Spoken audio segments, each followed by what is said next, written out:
Hey everybody! So an awful lot of really interesting things happened on this date in history. Okay, you ready? Super Bowl II took place on January 14, 1968, when the Green Bay Packers beat the Oakland Raiders 33-14. Go Pack, go!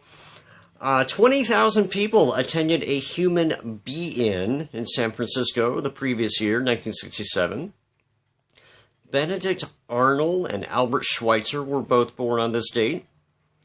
In 1979, President Jimmy Carter proposed that Martin Luther King's birthday be named a holiday. And in 1943, Franklin Roosevelt became the first president to travel overseas by airplane. Alright? Now, there are a lot of things I could do with all of those events, but I would like to tell you about another event. Because on January 14, 1963, George Wallace was sworn in as the governor of Alabama.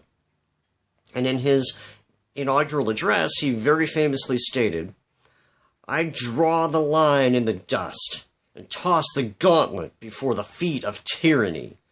And I say segregation now, segregation tomorrow, and segregation forever."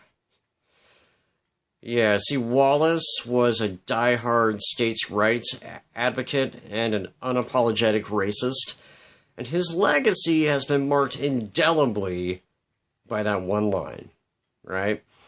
Yeah. I mean, basically what he was saying was, okay, let's keep black people in their place, right? Segregation forever. I mean, that's the way things have been in Alabama for over 150 years. You know, white people on top of society, black people held down, pushed off to the side, even after the Civil War. It had always been that way, and George Wallace, of course, saw no reason for that to change. Segregation forever.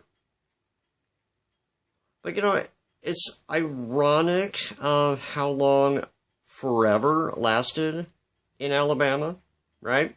Because just a few months later, in fact, the federal government stepped in and forced Governor Wallace to integrate schools and universities throughout the state, much to his chagrin.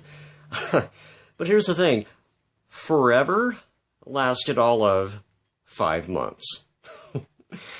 Yeah, see, forever is something we don't really have much experience with on this earth. You know, things are so transitory. Things change so rapidly. You know, there isn't a whole lot of permanence in human existence. But those of us who are followers of Jesus know that there's one thing that's permanent, one thing that we can count on: God and His love. You know, in Psalm 90, the singer proclaims, "Before the mountains were born, or you brought forth the whole world, from everlasting to everlasting, you are God." See, unlike this earth that seems so permanent, God truly is forever. And the psalmist shouts out again in Psalm 102, "In the beginning, you laid the foundations of the earth. The heavens are the work of your hands. They will perish, but you remain. They will all wear out like a garment. Like clothing, you will change them, and they will be discarded. But you remain the same, and your years will never end." Now, you see, we worship an all-powerful Creator God who has always been and always will be forever.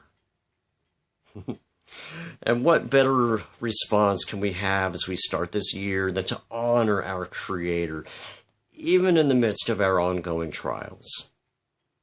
Right? Life may still be pretty difficult with the pandemic, but let us sing with the psalmist, looking ahead to brighter days and calling out to God like it says in Psalm 30. "You have turned my mourning into joyful dancing. You have taken away my clothes of mourning and clothed me with joy, that I might sing praises to you and not be silent. O Lord my God, and will give thanks to you forever.